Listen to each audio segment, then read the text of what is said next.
کے اندر زندگی گزارنے کے جو اصول اللہ ذوالجلال نے اپنے نبی محمد رسول اللہ صلی اللہ علیہ وآلہ وسلم آپ کو سکھائے اور پھر ان سے جو ہم تک پہنچے ان کے اوپر عمل کر کے اللہ رب العزت کی جنت کو حاصل کیا جا سکتا ہے۔ اور جو ان اصولوں کے مطابق نہیں چلتا اور اپنی طرف سے کہانیاں بنا بنا کے فٹ کرتا ہے اور کہے کہ یہ دین ہے، تو اس چیز کو دین نہیں سمجھا جائے گا۔ دین وہی ہے، شریعت وہی ہے جو اللہ ذوالجلال نے قرآن میں بیان کر دیا اور حدیث کے اندر اللہ کے رسول صلی اللہ علیہ وآلہ وسلم آپ نے ہمیں بتا دیا۔ اس کے علاوہ دنیا کی کوئی بھی بات شریعت نہیں بن سکتی۔ تو 27 رجب کو ہمارے ہاں شب معراج منائی جاتی ہے۔ لوگوں نے خوب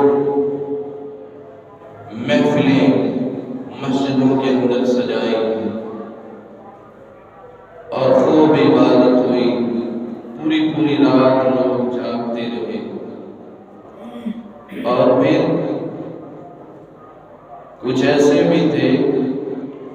جنہوں نے کھانے تقسیم کیے، پوری رات جاگ کر نفل پڑھتے رہے اور اس کے علاوہ بڑی لمبی تسبیحیں نکالتے رہے۔ کچھ تو ایسے بھی تھے جن کے بارے میں مجھے پتہ چلا کہ ان لوگوں نے روزہ بھی رکھا تھا۔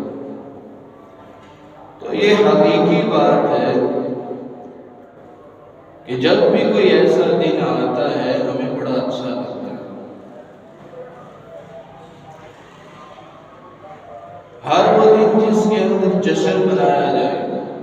یا پھر کوئی ڈھول ڈھمکا ہو، کوئی اس طرح کی محفلیں ہوں، تو ہمیں عادت سی ہو گئی ہے،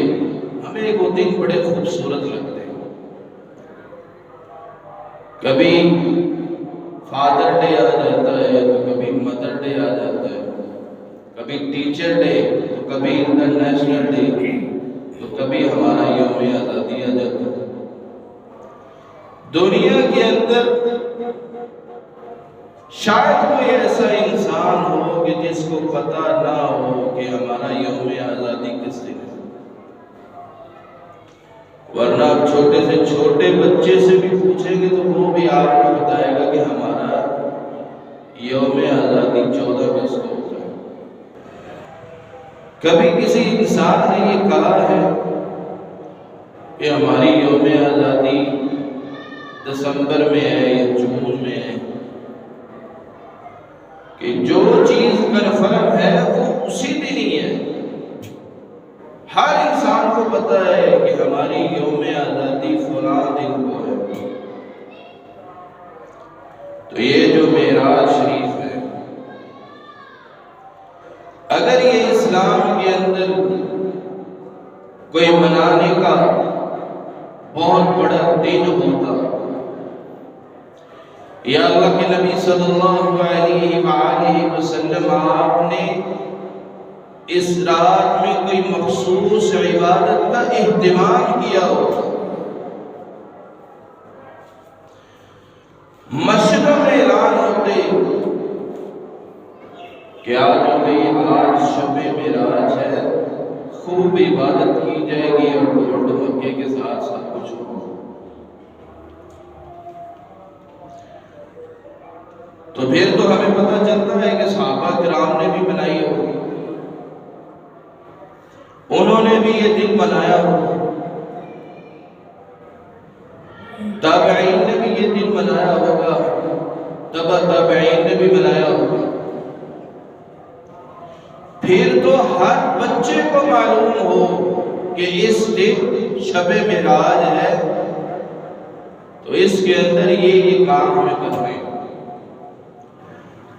اللہ کے نبی صلی اللہ علیہ وآلہ وسلم آپ نے یہ بات ہمیں نہیں بتائی، صحابہ نے یہ کام نہیں کیا، ان کے شاگردوں نے یہ کام نہیں کیا، اور کسی سے کچھ پتہ ہی نہیں ہے، تو پھر اس کے باوجود ہم یہ عمل کریں تو شاید میری اور آپ کی عقل اس کو کچھ اور ہی رنگ دے گی۔ مورخین جنہوں نے تاریخ کی کتابیں لکھی، محدثین وہ ہیں جنہوں نے حدیث کی کتابیں لکھی ہیں، ہر بندے نے اس کا اندازہ ہی لگایا ہے، ایک ٹیوا ہی لگایا ہے، کسی کو کنفرم نہیں ہے کہ 27 رجب ہی یہ شب معراج کی رات۔ امام طبری کہتے ہیں جس سال اللہ کے نبی صلی اللہ علیہ وآلہ وسلم آپ کو نبوت ملی، اسی سال ہی آپ کو معراج ہوا۔ امام نووی اور امام قرطبی کہتے ہیں نبوت ملنے کے 5 سال بعد آپ کو معراج کرائی گئی، اور کسی نے کہا نبوت کے 10ویں سال آپ کو معراج کرائی گئی، کسی نے کہا رمضان المبارک میں ہوئی، کسی نے کہا ربیع الاول میں ہوئی، کسی نے اندازہ لگایا کہ یہ رجب کے اندر ہے۔ یعنی نہ کوئی دن مخصوص ہے، نہ سال مخصوص ہے، اور نہ ہی کوئی ایک مہینہ مخصوص ہے کہ اس مہینے کے اندر منائی گئی، اس مہینے کے اندر شب معراج ہوئی، یا فلاں دن کے اندر شب معراج ہوئی، یا پھر فلاں سال کے اندر شب معراج ہوئی، یا کسی مہینے کے اندر۔ کوئی دن کا پتہ نہیں ہے، کسی سال کا پتہ نہیں ہے، کسی مہینے کا پتہ نہیں، لیکن اپنے پلے سے اندازہ لگا کے انسان کہے کہ آج فلاں دن کو شب معراج ہے تو منائیں گے خوب ڈول ڈمکے کے ساتھ، تو پھر آپ اس بات کا اندازہ لگائیں کہ آپ مسلمان ہیں، اور مسلمان ہونے کے باوجود انسان اس طرح کے کام کرے جو شریعت سے ثابت ہی نہیں ہے، جو محمد مصطفیٰ نے کر کے نہیں دکھایا، اور صحابہ نے اور ان کے شاگردوں نے، پھر ہم اس کو کیوں شریعت بنائیں؟ شریعت تو وہ بن سکتی ہے کہ وہ کام اللہ کے نبی نے کیا ہے، صحابہ نے کیا ہے، اور تابعین نے کیا ہے، پھر تو آپ کریں گے، اگر نہیں تو پھر اس کو کرنے سے ثواب نہیں ملتا بلکہ گناہ ہوگا،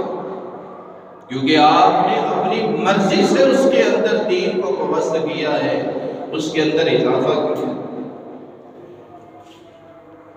تو اس کا مطلب ہے مسلمانوں کے ہاں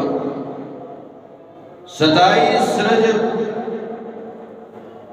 کوئی مخصوص عبادت کا دن نہیں ہے کہ اس دن شب معراج ہوئی اور عبادت کرے گی، اور اللہ کے نبی صلی اللہ علیہ وآلہ وسلم اس سے ثابت ہی نہیں ہے۔ آپ نے نہ خود اس دن کسی مخصوص خاص عبادت کا حکم دیا، اور نہ اس دن اس طرح کی کہ جس طرح آج پاکستان کے اندر مسلمان کرتے ہیں۔ اللہ رب العزت ہمیں ان چیزوں کو سمجھنے کی توفیق عطا فرمائے۔ اگر یہ شب معراج مسلمانوں کے ہاں منانے کا دن ہوتا تو محدثین کے ہاں بھی یہ چیز کنفرم ہوتی کہ فلاں دن کو شب معراج ہے، فلاں مہینے کے اندر شب معراج، فلاں سال کے اندر ہے، پھر تو آپ اس چیز کو کریں۔ اور اگر اس کا پتہ ہی نہیں ہے، کنفرم نہیں ہے، اور اسلام کے بہترین دور جن کے بارے میں اللہ کے نبی صلی اللہ علیہ وآلہ وسلم آپ فرمایا کرتے تھے خیر القرون خیر القرون قرنی ثم الذین یلونہم ثم الذین یلونہم۔ آپ صلی اللہ علیہ وآلہ وسلم آپ نے فرمایا سب سے بہترین دور میرا دور، اور اس کے بعد میرے صحابہ کا دور ہے، اور اس کے بعد صحابہ کے شاگردوں کا بہترین دور ہے۔ وہ صحابی جن کا دور بھی عظیم ہے اور وہ صحابی خود بھی بڑے عظیم ہیں، عمل کرتے ہیں تو وہ کرتے ہیں جو اللہ کے رسول نے کر کے دکھایا، عمل وہ کرتے ہیں جو اللہ کے نبی صلی اللہ علیہ وآلہ وسلم نے بتایا کہ میرے صحابہ یہ عمل کرو گے تو یہ فائدہ ہوگا، اگر یہ عمل کرو گے، اس طرف جاؤ گے، دین کے اندر اضافے کرو گے، پھر ثواب نہیں ملے گا، پھر انسان اللہ ذوالجلال کے عذاب کا مستحق بن جائے۔ تو اس لیے اپنے پلے سے خود نہ کریں، وہ چیز سمجھے جو اللہ کے نبی نے کی ہے، جو صحابہ نے کی ہے، تابعین نے کی ہے اور تبع تابعین نے کی ہے، اس کو سمجھو۔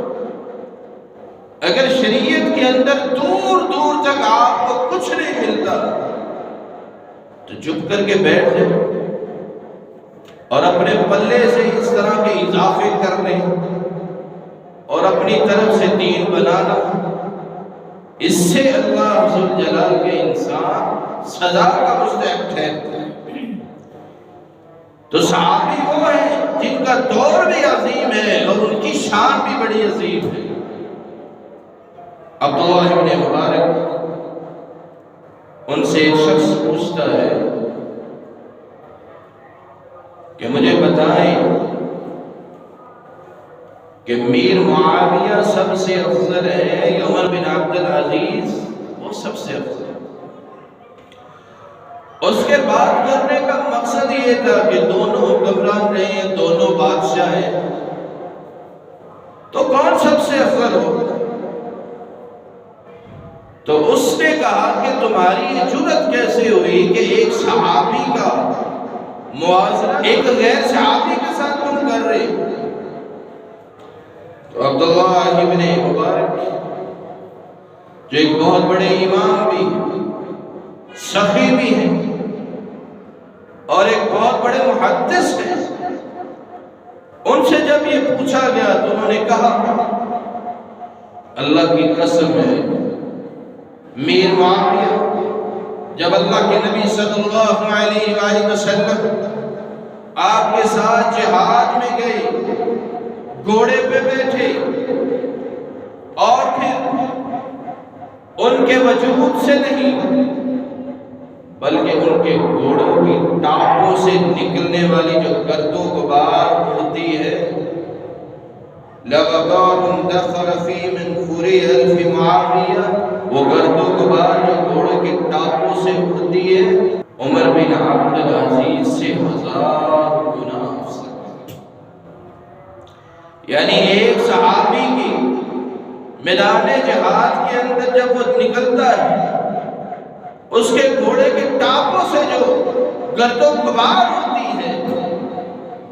ایک غیر صحابی تو اس کا بھی مقابلہ نہیں کر سکتا، یہ تو اس سے بھی زیادہ افضل ہے۔ تو صحابی کا مقام کتنا ہو؟ تو اللہ کے نبی صلی اللہ علیہ وآلہ وسلم آپ کے دور میں اور صحابہ کرام کے دور میں اور ان کے شاگردوں میں، ان کے دور میں دور دور تک ہمیں شب معراج منانے کا کوئی بھی اہتمام نظر نہیں آتا۔ اگر اس دن کوئی خاص عبادت کا اہتمام ہوتا، مسجدوں میں اعلان کیے جاتے کہ آج عبادت ہوگی، نفل و نوافل پڑھے جائیں گے، تسبیح نکالی جائیں گی، آج بڑی قبولیت کی رات ہے، تو ایسا کوئی ہمیں اسلام کے اندر اس طرح کا کوئی کام ہمیں نظر نہیں آتا۔ لیکن یہ واقعہ ہوا ہے اور اس کا مقصد کیا ہے؟ اور اس واقعہ سے پہلے حالات کیا تھے؟ اللہ کے نبی صلی اللہ علیہ وآلہ وسلم آپ کی عمر ابھی 6 سال تھی کہ آپ کی والدہ ماجدہ اس دنیا سے رخصت ہوئی، اور آپ کی پیدائش سے پہلے آپ کے والد اس دنیا سے جا چکے تھے۔ اس کے بعد آپ کے دادا جی نے آپ کو پالا، 2 سال کے بعد وہ بھی اس دنیا سے رخصت ہوئے۔ پھر چچا کی آپ اس کی پرورش میں آئے، چچا نے آپ کی پرورش کی، نبوت کے ملنے کے 10 سال بعد بھی چچا آپ کے ساتھ کھڑا رہا، اور آپ اللہ رب العزت کے دین کی دعوت دیتے رہے۔ اور چچا نے کہا تھا کہ میرے بھتیجے، تم دین کی دعوت دیتے رہو، دنیا کا کوئی بھی انسان تمہاری آڑ میں آئے گا، کوئی بھی انسان تمہیں میلی آنکھ سے دیکھ نہیں سکتا۔ جب تک میں زندہ ہوں تمہاری طرف کوئی میلی آنکھ سے دیکھ نہیں سکتا۔ چچا نے ساتھ دیا، اللہ کے نبی صلی اللہ علیہ وآلہ وسلم دین کا کام کرتے رہے، لیکن نبوت کے 10 سال بعد چچا بھی اس دنیا سے رخصت ہوا، اور پھر ہر موقع پہ آپ کا ساتھ دینے والی سیدہ ام المؤمنین خدیجہ رضی اللہ تعالی عنہا، وہ بھی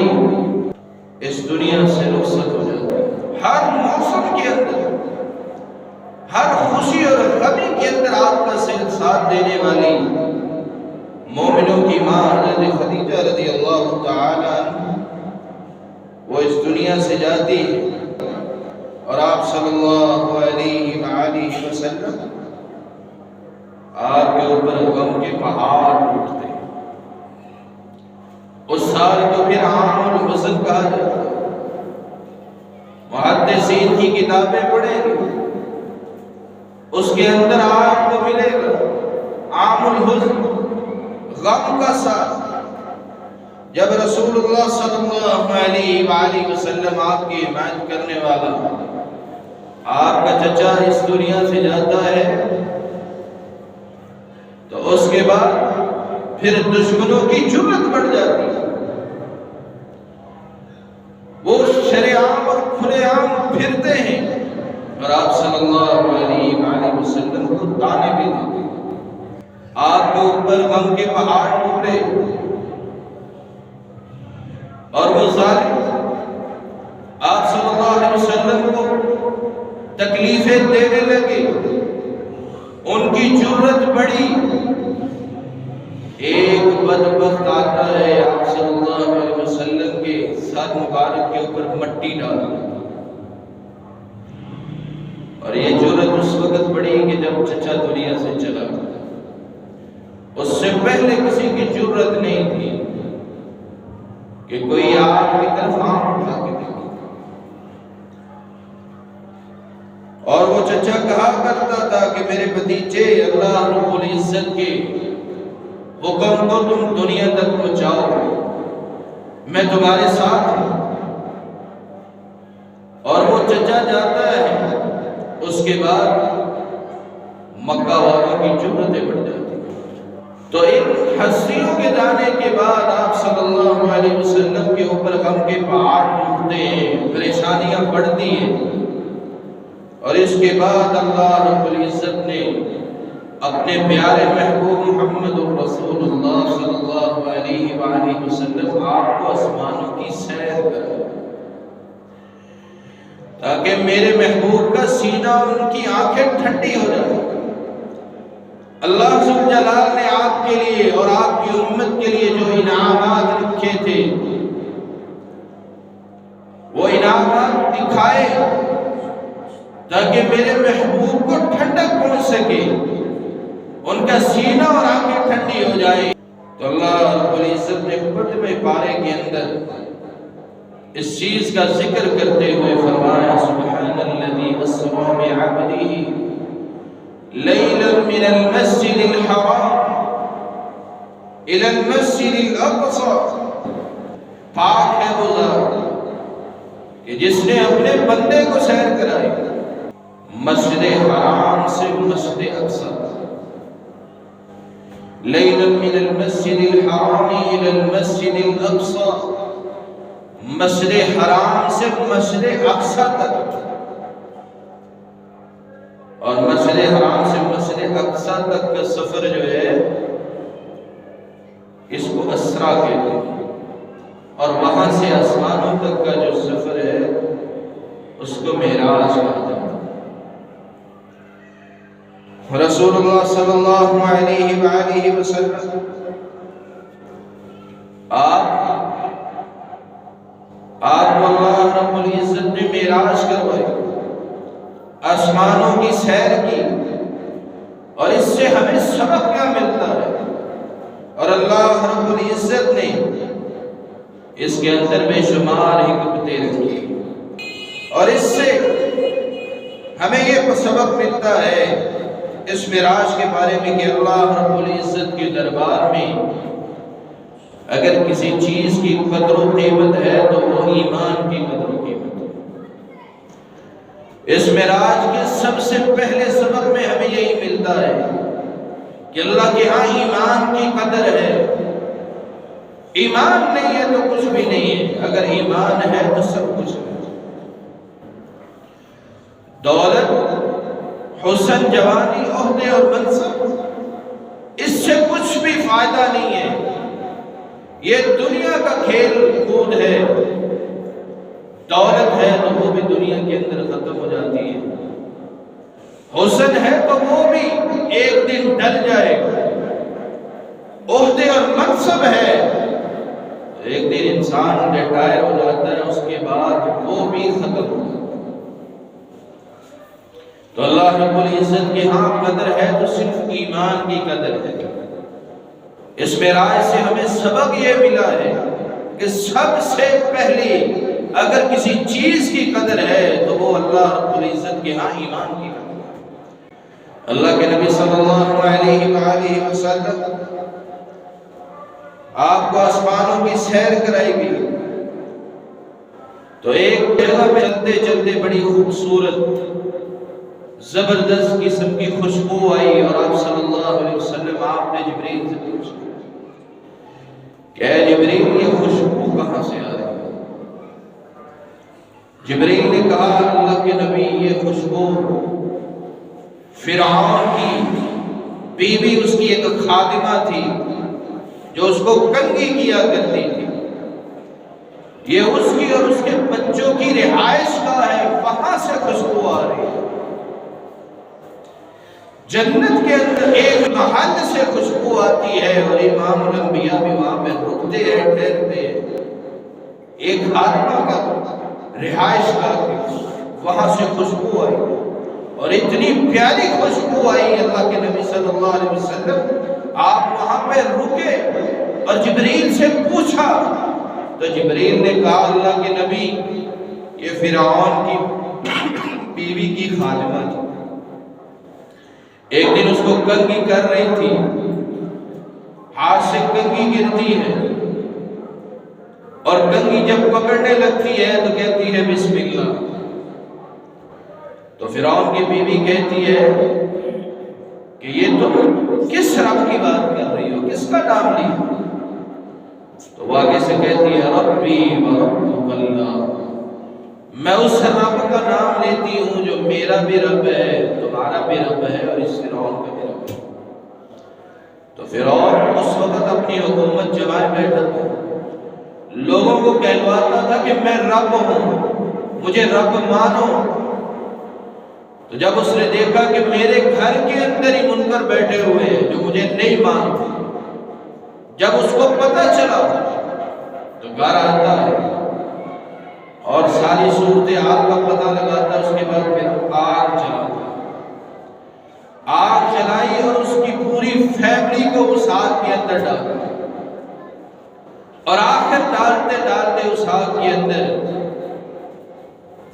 وہ عورت اور اس کا ایک چھوٹا بچہ رہ جاتا ہے۔ جب اس عورت کی باری آتی ہے تو اس عورت کا دل پھسل جاتا ہے کہ یہ چھوٹا سا بچہ ابھی دودھ پیتا ہے، اس کو دیکھا تو دل پھسل گیا کہ یہ اس چھوٹے سے بچے کو بھی آگ میں ڈالے گی۔ تو اللہ رب العزت نے اس چھوٹے سے بچے کو آواز دی اور اس چھوٹے سے بچے نے، دودھ پیتے ہوئے بچے نے بول کر کہا استحبی فإن عذاب الدنیا احسن من عذاب الآخرہ، کہ ماں اس آگ کے اندر چھلانگ لگا دو، چھلانگ لگاؤ گی تو آخرت کا جو عذاب ہے، یہ عذاب تو کچھ نہیں ہے، جو آخرت کا عذاب ہے اس سے بچ جائے گا۔ اس دنیا کے عذاب سے یہ آخرت کے مقابلے میں کچھ بھی نہیں ہے۔ اصل عذاب تو وہ ہے جو اللہ رب العزت نے تیار کیا، اس عذاب سے بچ جائیں گے۔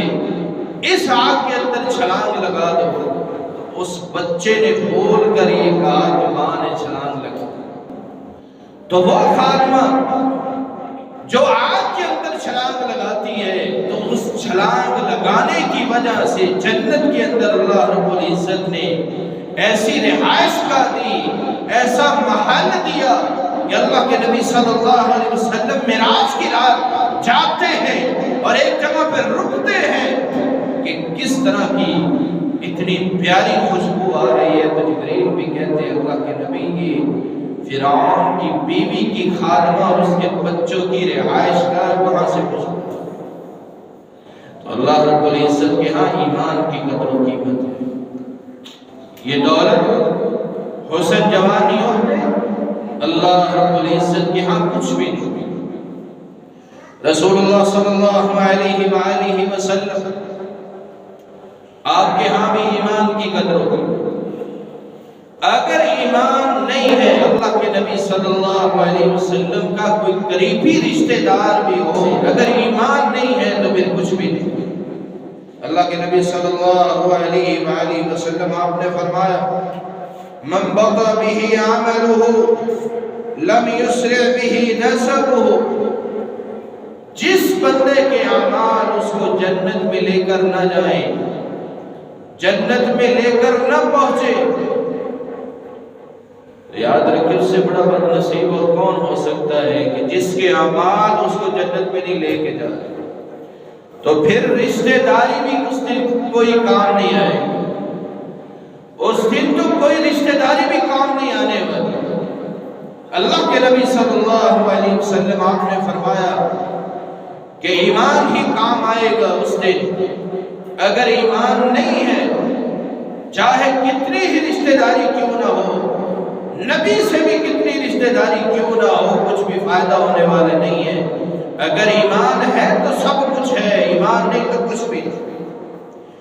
ابراہیم علیہ السلام نے اپنے والد کو دعوت دی، وہ مسلمان نہیں ہوئے۔ اللہ کے نبی صلی اللہ علیہ وسلم آپ نے فرمایا کل قیامت کے دن ابراہیم علیہ السلام کے والد کو لایا جائے،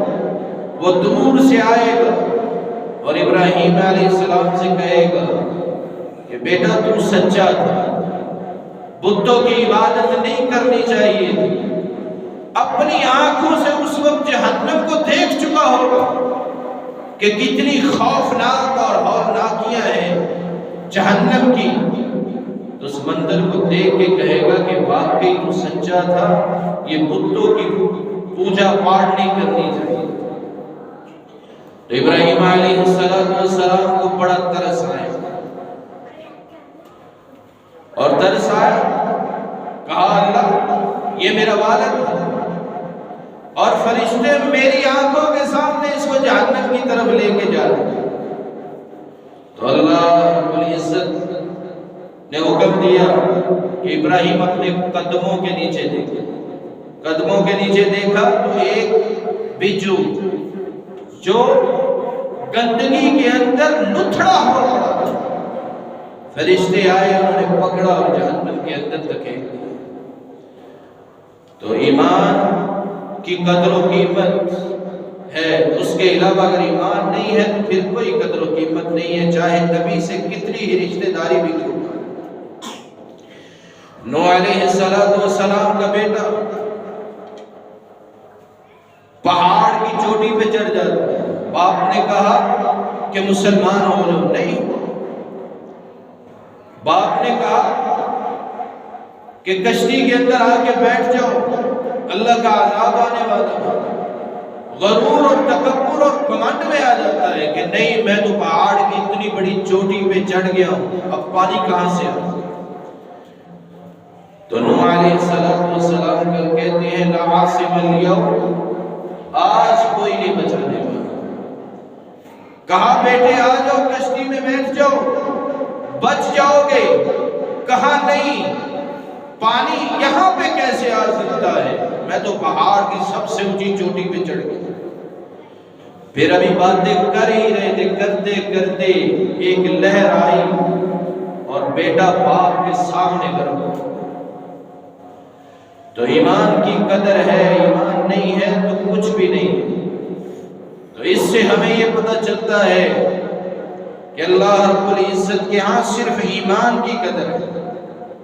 جس کے پاس ایمان نہیں ہے وہ معراج کی رات نفل پڑھتا رہے یا پھر تسبیح نکالتا رہے یا پھر بڑے بڑے وظیفے کرتا رہے، اگر ایمان نہیں ہے تو کچھ بھی فائدہ نہیں۔ رسول اللہ صلی اللہ علیہ وآلہ وسلم آپ کے چچا جو ساری زندگی آپ کا ساتھ دیتے رہے، دشمن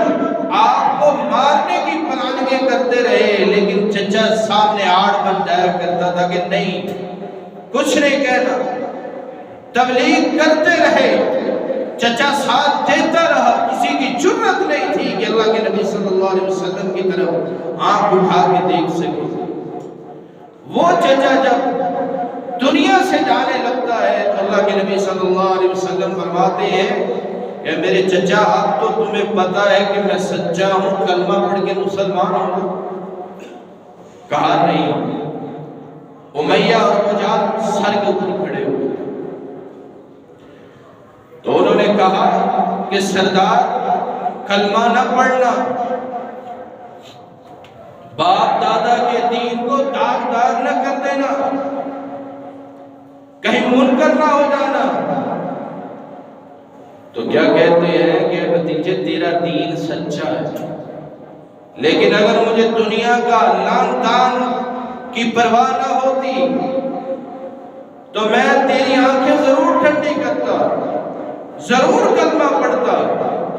لیکن کیا کہتے ہیں کہ میں اپنے باپ دادا کے دین پہ یعنی بت پرستی پہ مرتا ہوں۔ دنیا سے گئے، اللہ کے رسول صلی اللہ علیہ وآلہ وسلم آپ نے فرمایا کہ میرے چچا کو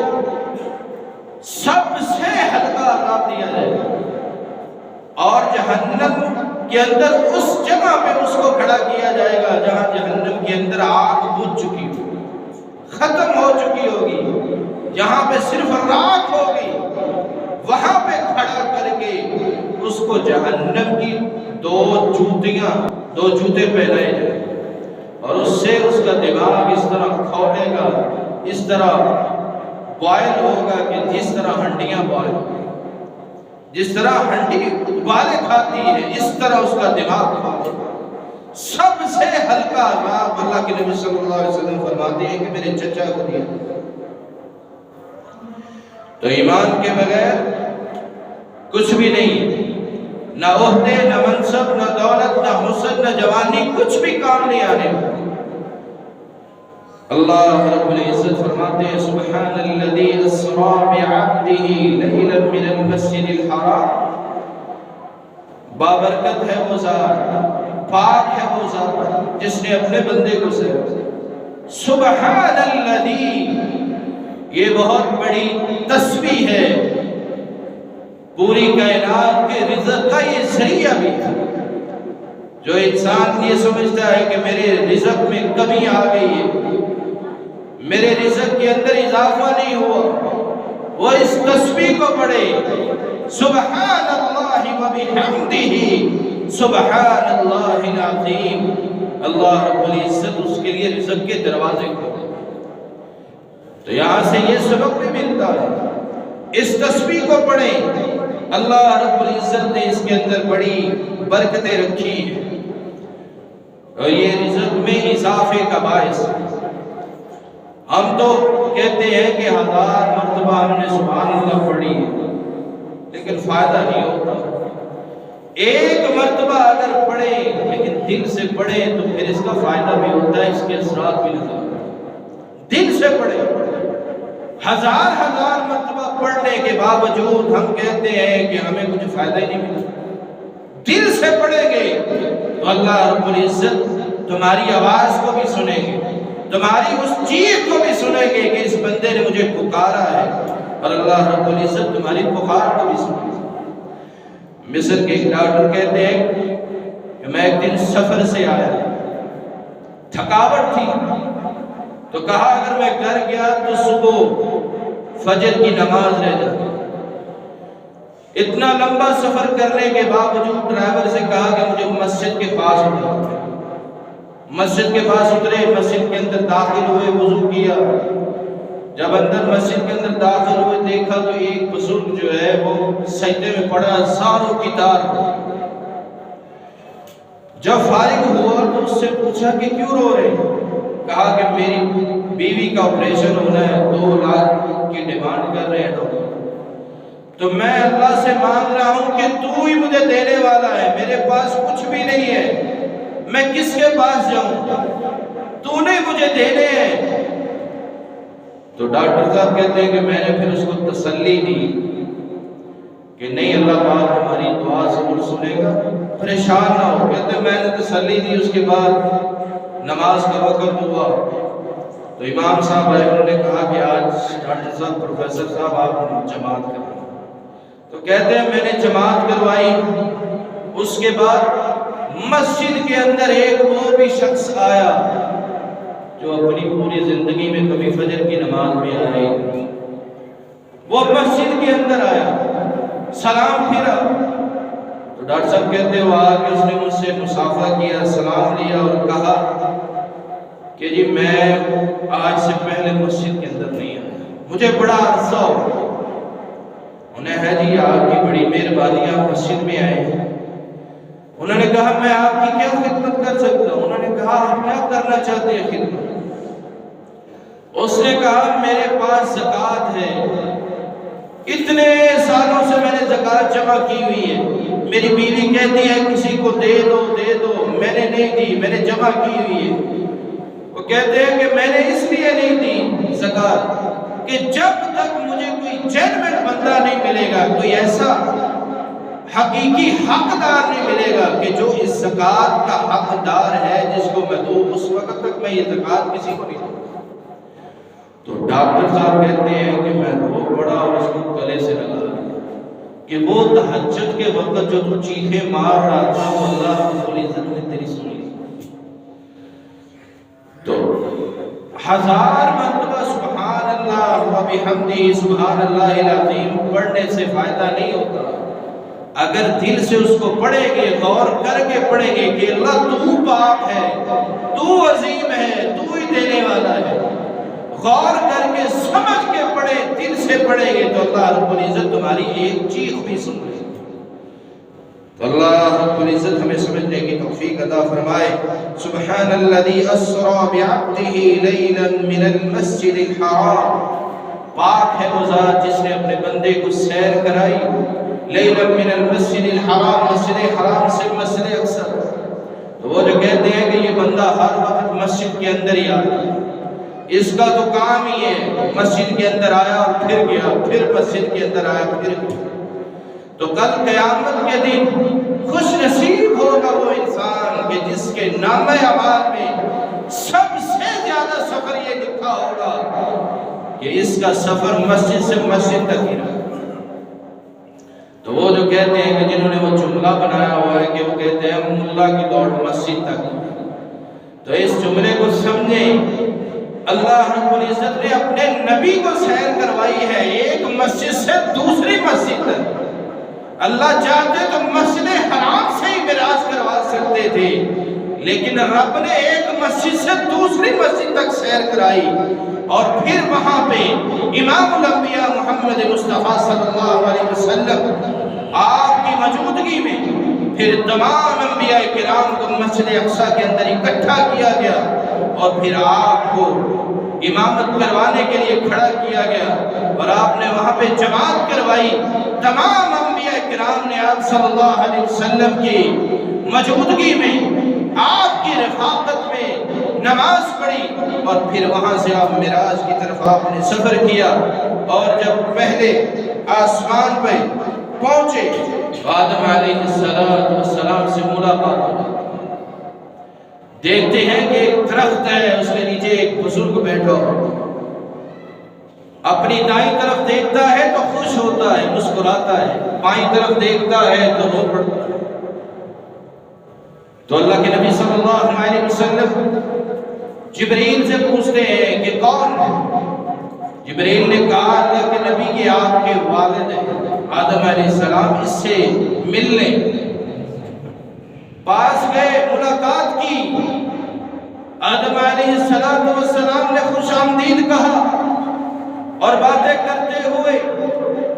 اپنی دائیں طرف دیکھا تو مسکرا دیے، پھر بائیں طرف دیکھا تو رو دیے۔ جبریل سے پوچھا تو جبریل نے کہا اللہ کے نبی یہ آپ کے والد ہیں، دائیں طرف دیکھتے ہیں تو مسکرا دیتے ہیں کہ میری اتنی امت جنت کے اندر جائے۔ دیکھا کہ اتنے لوگ ہیں جو جنت کے اندر جائیں گے، بائیں طرف دیکھا تو رو پڑے، ادھر بھی ڈھیر لگے ہوئے تھے کہ یہ جہنم میں جائیں گے، تو وہاں ادھر دیکھتے ہیں تو رو پڑتے ہیں۔ تو والد وہ ہوتا ہے جو اولاد کے غم میں غمگین ہو، اولاد پریشان ہو تو والد بھی پریشان ہوتا ہے کہ میری اولاد غمگین ہے، پریشان ہے۔ تو وہ اولاد، وہ والد جو اپنی اولاد کے غم میں غمگین ہی نہیں ہوتا، اور اس نے اپنی اولاد کے جینا حرام کیا ہو تو پھر وہ والد کہلانے کے لائق ہے۔ کچھ دن پہلے کچھ ایسے لوگ تھے کہ جنہوں نے اپنے بیٹے کی شادی کی، اور شادی کرنے کے بعد بہو کو گھر لے آئے تو ساس 2 دن کے بعد کہتی ہے کہ یہ جو عورت ہے یہ ہمارے گھر کے لائق نہیں۔ کہا جی کیوں؟ کیونکہ یہ پردہ کرتی ہے اور ہمارے گھر کے اندر پردہ نہیں ہوتا، تو یہ پردہ کرتی ہے، یا یہ پردہ چھوڑے یا پھر ہم اس کو طلاق دیں گے۔ تو وہ والدین بھی دیوس۔ اللہ کے نبی صلی اللہ علیہ وآلہ وسلم آپ نے فرمایا کہ وہ لوگ جن کے گھر کے اندر بے حیائی ہو اور وہ اپنی آنکھیں بند کر کے رہے، وہ دیوس ہے۔ اللہ رب العزت ہمیں محفوظ فرمائے۔ اس کے بعد معراج کی رات اللہ رب العزت نے اپنے نبی صلی اللہ علیہ وسلم کو تحفہ دیا، اور تحفے کے اندر اللہ رب العزت نے 50 نمازیں۔ جب واپس آئے تو رستے میں موسیٰ علیہ السلام سے بات ہوئی، تو انہوں نے کہا کیا تحفہ ملا؟ کہا 50 نمازیں۔ کہا میں دنیا سے ہو کر آیا ہوں، مجھے زیادہ تجربہ ہے، 50 کوئی نہیں پڑے گا، واپس جائیں کم کروائیں۔ اللہ کے نبی واپس جاتے ہیں، 10 کم ہو جاتی ہیں، اسی طرح آتے جاتے آخر 5 نمازیں چھوڑ۔ پھر کہا 5 بھی زیادہ ہے، تو کچھ لوگ کہتے ہیں کہ ایک چکر اور لگ جاتا تو صحیح تھا۔ تو واقعی ایک چکر لگ جاتا تو صحیح تھا۔ اس سے پوچھو جو بندہ نماز نہیں ادا کرتا تو وہ کہے گا 5 بھی زیادہ ہے، تو نہیں گئے۔ اللہ کے نبی صلی اللہ علیہ وآلہ وسلم آپ نے فرمایا کہ اب مجھے اللہ رب العزت شرم آتی ہے کہ اب میں نہیں جاتا۔ تو اللہ رب العزت نے بھی اعلان کر دیا لا یبدل القول لدی، کہ اے میرے محبوب اب اگر آپ آ بھی جاتے تو یہ بات پکی تھی، اب نہیں تبدیلی ہونی تھی۔ اللہ کے نبی صلی اللہ علیہ وآلہ وسلم آپ کو معراج کی رات 5 نمازوں کا تحفہ، اور معراج کی رات آپ گئے آسمانوں پہ، کچھ لوگ کہتے ہیں جی جھپیاں ڈلی، اللہ کے نبی صلی اللہ علیہ وآلہ وسلم آپ آسمانوں کی سیر کی، آپ عرش پہ پہنچے اور اللہ رب العزت کے ساتھ ملاقات ہوئی، اور پھر جھپیاں ڈلی اور دوریاں ختم ہوئی، جدائیاں ختم ہوئی، تو یہ بہت بڑا جھوٹ ہے۔ عائشہ رضی اللہ تعالی عنہ، حل رأى محمد ربہ، کہ اللہ کے نبی آپ نے اپنے رب کو دیکھا؟ تو آپ صلی اللہ علیہ وآلہ وسلم آپ نے فرمایا نور من نورا، کہ وہ تو نور ہے، میں اس کو کیسے دیکھ سکتا؟ تو کسی نے بھی اللہ رب العزت کو نہیں دیکھا۔ موسیٰ علیہ السلام اللہ رب العزت کے بڑے لاڈلے پیغمبر تھے، انہوں نے کہا کہ اللہ میں نے آپ کو دیکھنا ہے، ضد کر بیٹھے۔ اللہ نے کہا اگر تمہیں دیکھنا ہے تو گوشت کا ایک نرم و نازک انسان ہے، اس پہاڑ کی طرف دیکھ، اس پہاڑ کے اوپر میں اپنی تجلی بکھیروں گا، اپنا نور ڈالوں گا، پھر دیکھنا۔ اللہ رب العزت نے وہاں پہاڑ کے اوپر اپنا نور ڈالا تو وہ پہاڑ ریت کا ڈھیر بن گیا۔ موسیٰ علیہ السلام بے ہوش ہو گئے اور پھر توبہ کی کہ اللہ تو بخشنے والا ہے، بڑا مہربان۔ اور اس کے بعد اللہ رب العزت نے دوسرا تحفہ اپنے نبی کو دیا، سورۃ البقرہ کی آخری 2 آیات، جو انسان رات کو پڑھ لیتا ہے سونے سے پہلے، نہ اس کو کوئی کیڑا کاٹ سکتا ہے، نہ اس کو کوئی جن تنگ کر سکتا ہے، نہ اس کو کوئی جادو ہو سکتا ہے۔ جو سورۃ البقرہ کی آخری 2 آیتیں پڑھ لیتا ہے، آمن الرسول سے لے کے آخر تک، تو یہ 2 آیتیں بھی اللہ کے نبی صلی اللہ علیہ وسلم کو معراج کی رات تحفہ دیا گیا۔ تو رسول اللہ صلی اللہ علیہ وآلہ وسلم آپ نے فرمایا جو انسان رات کو تہجد کے وقت یہ تحیہ کر کے نیت کر کے سو جائے کہ میں صبح تہجد کے وقت اٹھوں گا اور تہجد پڑھوں گا، یہ 2 آیتیں پڑھی ہیں، اگر تہجد کے لیے نہیں اٹھ سکا اللہ رب العزت پھر بھی اس کو تہجد کا ثواب ہے۔ رسول اللہ صلی اللہ علیہ وسلم آپ نے فرمایا اقرأ سورۃ البقرہ فإن أخذها برکہ وترکها حسرہ ولا تستدع علی البطلہ۔ اللہ کے نبی صلی اللہ علیہ وسلم آپ نے فرمایا اپنے گھروں کے اندر سورۃ بقرہ کی تلاوت کیا کرو،